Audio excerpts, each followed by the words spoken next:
Before anyone can make it to Ranger School, they need to make sure they're physically fit so they're able to tackle the challenges ahead. Completely, that repetition will not count, and the scorer will repeat the number of the last correctly performed repetition. Lieutenants interested in Ranger School put themselves to the test in the Ranger Physical Fitness Test. Sergeant First Class David Scott has more on the RPFT.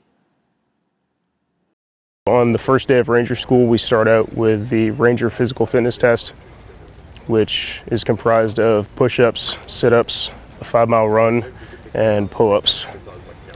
And what we're doing here today is giving them a shot at trying it out, seeing how it goes, and seeing how they do prior to actually showing up at Fort Benning and doing it for real.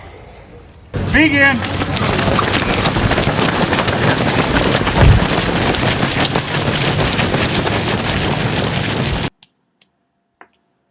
We'll also hear from 2nd Lieutenant Christopher Larson on why he is reaching for a spot in Ranger School. It was the first day in a week-long assessment for pre-Ranger slots. So that's a combination of physical assessments, weapons, competencies, and it's not one particular skill set. It's kind of a conglomerate of multiple. So because you do well in one thing doesn't mean you're going to do well in all of it. So one day at a time, or one event at a time.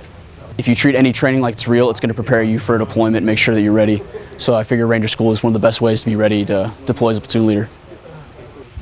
Now that the lieutenants have seen what Ranger School requires with an early morning of training, they can now decide if they want to continue that path later on. This has been Josh Shortt reporting from the Public Affairs Office in Fort Knox.